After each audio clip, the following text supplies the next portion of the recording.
ये जो नवरात्रि शब्द है, इसका शाब्दिक अर्थ क्या है? रात्रि ददाति तापत्रयात् मुक्ति अर्थात बहुत से ऐसे लोग हैं तो करना तो बहुत कुछ चाहते हैं। व्यक्ति के जीवन में जो 3 प्रकार के ताप कहे गए हैं। नवरात्रि को गुरुजी शक्ति का पर्व कहा जाता है। व्यक्ति को किस तरफ ध्यान केंद्रित करना चाहिए?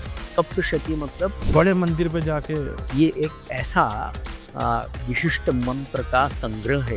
ऐसा उपाय बताएं हमारे दर्शकों को कि उनके लिए पॉसिबल है कि वो कर पाए। शक्ति यदि ना हो तो शिव में भी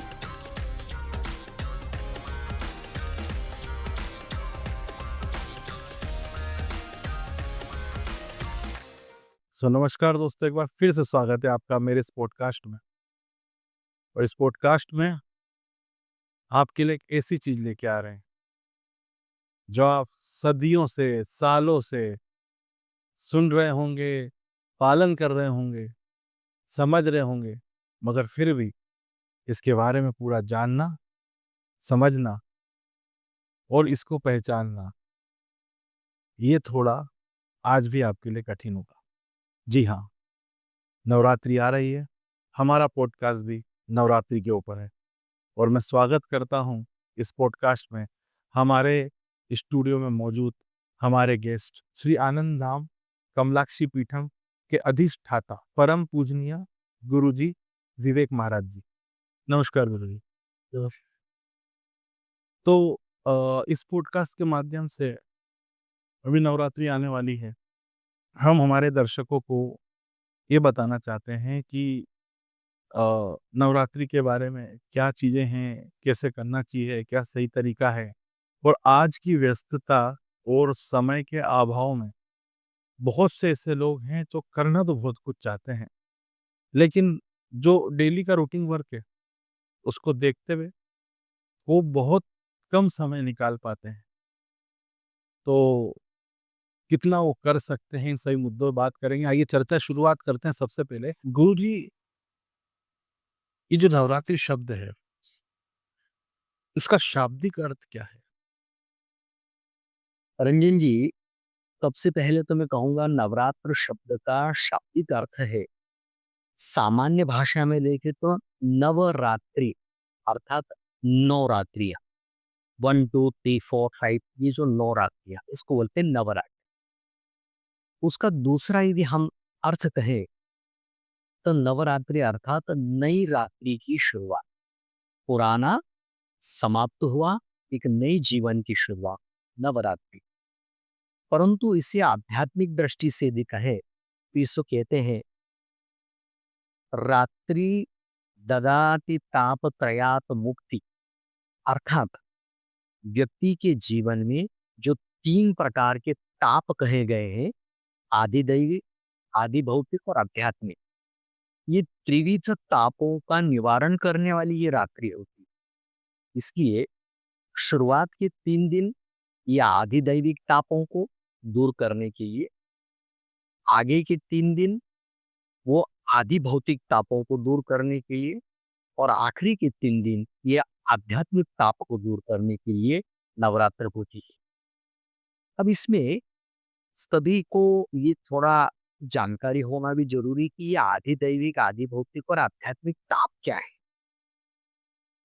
तो आदि भौतिक ताप वो होते हैं जैसे अतिवृष्टि मतलब ज्यादा बारिश होना, भूकंप आना, बाढ़ आना, अनेक प्रकार की प्राकृतिक आपदा, इसे कहते हैं आदि आदि दैविक। आदि भौतिक का अर्थ ये होता है कि हम दिन रात चिंतन मनन कर रहे हैं हमारे कार्य क्षेत्र को लेकर के, हमारे परिवार को लेकर के, और उन इच्छा अपेक्षाओं को पूर्ण नहीं कर पा रहे हैं। उन इच्छा अपेक्षाओं की पूर्ति के लिए अनेकों प्रकार के जतन कर रहे हैं, परंतु हमारी वो सिद्ध नहीं हो पा रहे।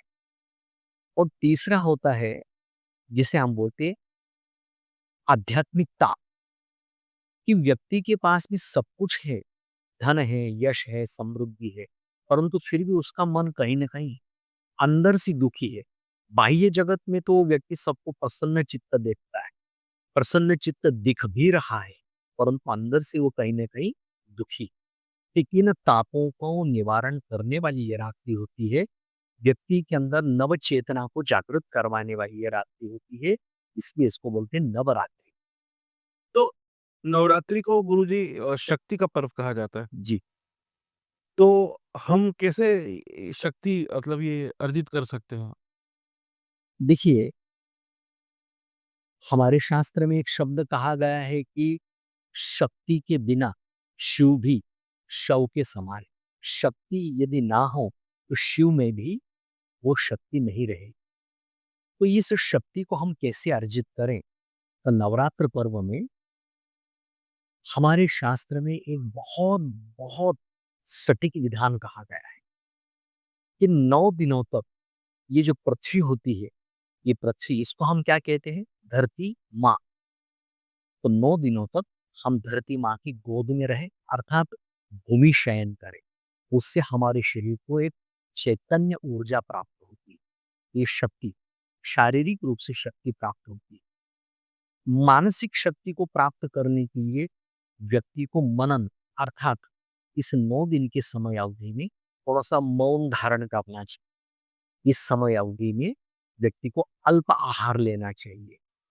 इससे मन की शक्ति सुदृढ़ होती है। और मन की शक्ति को सुदृढ़ करने के लिए व्यक्ति को सबसे पहले अपनी प्रिय वस्तु को त्याग करना पड़ता है। जैसे किसी को बहुत मीठा पसंद है, तो उसको कहा कि आपने साहब 9 दिन मीठा मत लो, तो उसने 9 दिन यदि मीठा त्याग दिया, मतलब मन की शक्ति पर मन पर विजय प्राप्त कर, मन की शक्ति बढ़ गई। तीसरा कहा गया है कि नवरात्र में यदि कोई व्यक्ति शक्ति अर्जित करना चाहता है, तो उस व्यक्ति को उस 9 दिन की समय अवधि में आहार, विहार, संयम, इन चीजों का पालन करना चाहिए। नंबर 1, हम उस समय अवधि में शुद्ध आहार लें। शुद्ध विहार मतलब जहाँ तक हो सके आप संयमित संतुलित जीवन जिए, ब्रह्मचर्य का पालन करें। तीसरा, उस समय अवधि में जहाँ तक हो सके जो माँ भगवती के विशिष्ट मंत्र होते हैं, उन मंत्रों का जप करें। इससे माँ भगवती की शक्ति आपको मन से, तन से और बुद्धि से वो सशक्त करती है। ओके। एक चीज़ और है गुरुजी की अ, नवरात्रि में जनरली लोग दुर्गा सप्तशती का पाठ करते हैं जी, और कुछ लोग व्यस्तता के कारण ही आज की तारीख में वो चीज़ नहीं कर पा रहे। जी, मेरे पिताजी भी करते थे लेकिन जैसे-जैसे समय बीता और अब जो शारीरिक समस्याएँ चल रही हैं उसके होते हुए वो नहीं कर पाए। तो कई सारे कारण होते हैं, व्यस्तता भी हो सकती है या कोई बीमारी के चलते व्यक्ति नहीं कर पाता है, समय की बिज़ीनेस। तो अगर वो नहीं कर पा रहा है और वो करना चाहता है, तो कुछ ऐसा उपाय बताएँ हमारे दर्शकों को कि उनके लिए पॉसिबल है कि वो कर पाएँ? देखिए, सबसे पहले तो मैं कहूँगा कि सप्तशती जो बोला जाता है ना, सप्तशती मतलब ये एक ऐसा विशिष्ट मंत्र का संग्रह है, जिसको बोलते हैं सप्तशती, मतलब 700 श्लोकों का ये एक ग्रंथ है। 700 श्लोकों में 13 अध्याय हैं। 13 अध्याय और 700 श्लोक। अब इतना कोई कोई व्यक्ति आज के समय अवधि में संभव न हो पाए, तो हमारे तो शास्त्र में सरलतम विधान सब लोगों के लिए कहे गए हैं। सरलतम विधान में कहा है, सप्तशती में ही एक सप्त श्लोकी दुर्गा पाठ आता है। तो सप्त श्लोकी दुर्गा पाठ व्यक्ति करे, जिसकी पहली लाइन है, ज्ञानी नाम अपि चेतांसी देवी भगवती सा बलादा कुश मोहाय महामाया प्रयश्च। इस मंत्र से उसकी शुरुआत होती है। तो सप्त श्लोकी दुर्गा यदि पढ़ते हैं, वो भी सप्तशती का फल मिलता है। यदि कोई व्यक्ति वो भी न कर पाए, तो यहाँ तक कहा गया है, वह व्यक्ति नियमित रूप से नवरात्र के समय अवधि में नमः चंडिकाय, नमः चंडिकाय, नमः चंडिकाय, इस मंत्र का भी यदि जप करता है, तो भी उसको सप्तशती जितना ही पुण्य फल प्राप्त होता है। भगवती की कृपा प्राप्त होती है, क्योंकि सप्तशती में ही क्या कहा गया है, या देवी सर्वभूतेषु मातृरूपेण संस्थिता, नमस्तस्यै नमस्तस्यै नमस्तस्यै। इस प्रकार से कर सकते। गुरुजी, एक प्रश्न और मेरे मन में अचानक से उभरा है कि हम देखते हैं कि नवरात्रि में साल में 2 नवरात्रि होती है। ये जो नवरात्रि आ रही इसमें गरबे खेले जाते हैं। ये गरबे का संबंध भी नवरात्रि में माताजी की पूजा और आराधना से संबंधित है, या ये लोगों ने बस आज का जो मॉडर्न फैशन चल रहा है उसके हिसाब से, क्योंकि आप देखिए गरबों का जो क्रेज है जी, वो अपने मतलब हर व्यक्ति के सर चढ़ के बोल रहा है। जी, तो मैं मानता हूँ कि इसमें लोगों की भक्ति भाव भी शामिल होंगे, और लोग कन्याएं खास रूप से 9 दिन जो गरबे करती हैं वो काफी कुछ चीजों का पालन भी करती हैं। तो ये सिर्फ आज की मॉडर्न टेक्नोलॉजी और मॉडर्न लोगों ने इसका करा है, या इसका नवरात्रि में जो हमारी माता जी हैं जी। उनकी पूजा या उनकी आराधना से संबंधित है? देखिए नवरात्र 2 नहीं है रंजन जी, नवरात्र 4 है। ओके। एक चैत्र का वासंतिक नवरात्र है, फिर उसके बाद अभी शारदीय नवरात्र है और 2 गुप्त नवरात्र होती है। एक आषाढ़ की नवरात्र, एक माघ मास की नवरात्र, ऐसी 4 नवरात्र। परंतु जन सामान्य के लिए 2 नवरात्र सबसे ज़्यादा बोले गए हैं। तो नवरात्र में जो गरबा खेला जाता है, इसको बहुत-बहुत गहरे अर्थों में हमारे ऋषियों ने, मुनियों ने परंपरा में कुछ चीज़ें ऐसी कही है, कि जिसको जन सामान्य को पता नहीं है। गरबा शब्द की उत्पत्ति माँ के गर्भ से हुई है। माँ के गर्भ में जब कोई जीव पलता है तो कितने दिन रहता है जी? 9 महीने। गरबा कितने दिन का होता है? 9 दिन का। तो हम जिस प्रकार से इस संसार की आपाधापी में अपने आप को हम पूरा थका देते हैं, पूरा अपने आप को झोंक देते हैं और ये जो 9 दिन होते हैं, ये 9 दिन हम सभी माँ के गर्भ में जाकर 9 दिन विश्राम करते हैं। गरबा इस बात का प्रतीक है कि हम 9 दिन माँ के गर्भ में हैं, ऐसा भाव प्रकृति हमारे अपनी गोद में लेकर के हमें खिलाती है, क्या पिलाती है, बात है! पालन-पोषण कर। क्या बात!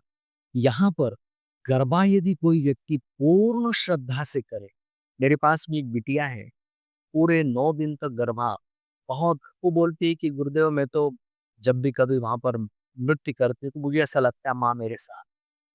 आज के समय अवधि में जो मैं कहूँगा कि वर्तमान पीढ़ी बहुत अच्छी है, बहुत अच्छी है और ये जो तकनीकी रूप से जो नए-नए जो प्रयोग होते हैं गरबों के अंदर और जो लोग, जो बच्चे, जो बेटियाँ, जो बेटे गरबा करते हैं, सही मायने में कहूँ तो ये हमारी संस्कृति को बढ़ावा है, ये बहुत अच्छी बात है।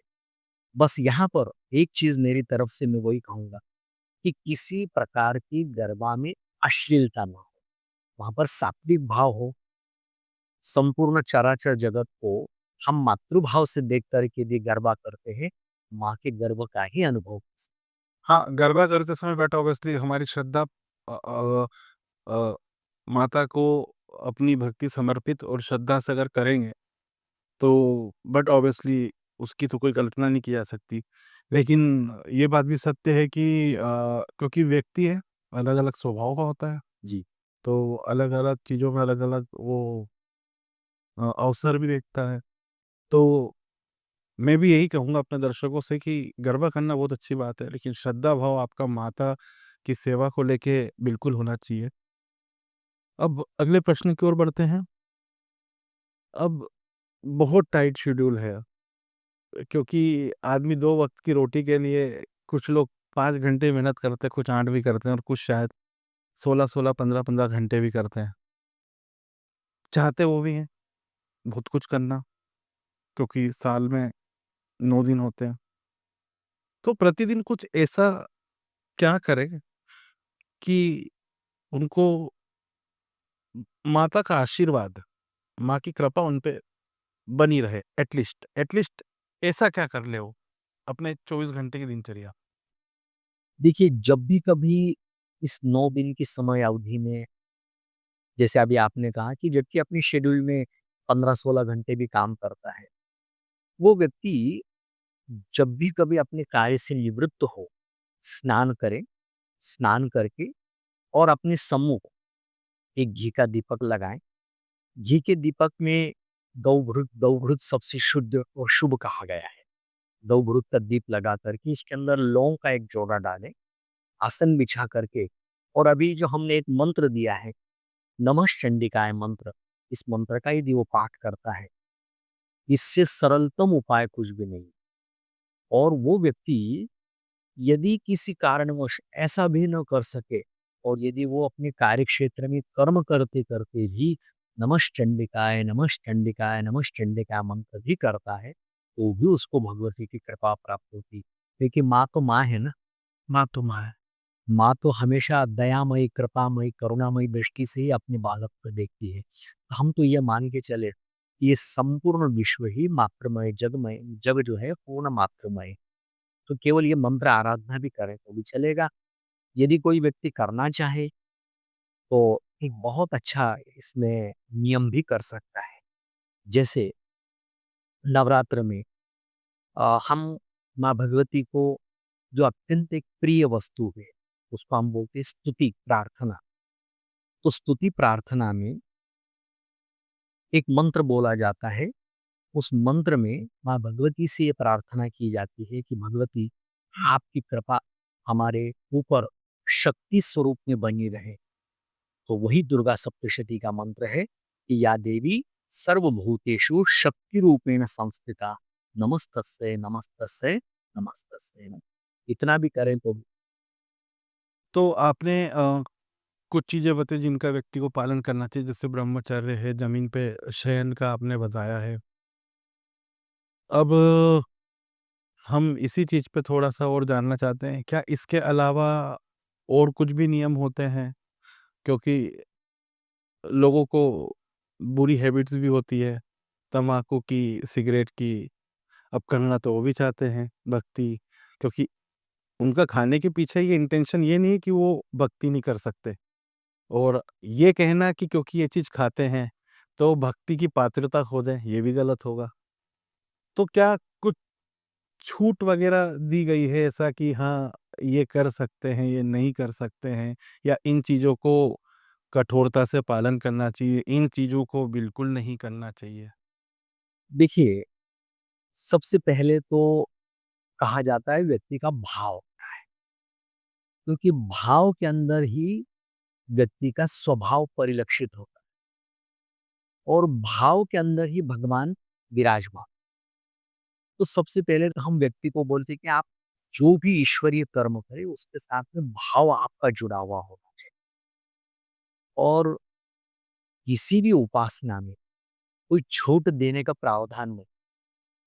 प्रावधान इसलिए नहीं है क्योंकि हमारा यदि मुख में पीड़ा रखा हुआ है, गुटखा सुपारी रखी हुई है, हम भगवान का पाठ करें, वो शास्त्र में कहीं मान्य नहीं है। किसी चीज़ की छूट, केवल छूट ये होती है कि भाई किसी व्यक्ति को कोई डायबिटिक है, किसी व्यक्ति को औषधि लेना है, बीमार और गर्भवती। उन लोगों को इतनी छूट है कि भाई वो औषधि लेने के लिए भोजन आदि कर सकते हैं। भोजन करके भी हमारे गुरुजी एक शब्द हमेशा बोलते थे, वो बोलते थे, उपवास नहीं उपासना। तो उपवास करने के बजाय मैं कहूँगा कि इतनी छूट उनको है कि वो भोजन करके भी भगवान का भजन करें। तो ये था आज के हमारे पॉडकास्ट में जो जानकारी हम अपने दर्शकों को देना चाहते थे। आगे भी इस तरीके के कई सारे टॉपिक आपके सामने लाते रहेंगे। हमसे जुड़े रहिए और हाँ, चैनल को सब्सक्राइब करना ना भूलें। आज के लिए इतना ही, अगली बार फिर मिलेंगे एक बार वापस से नए टॉपिक के साथ। धन्यवाद।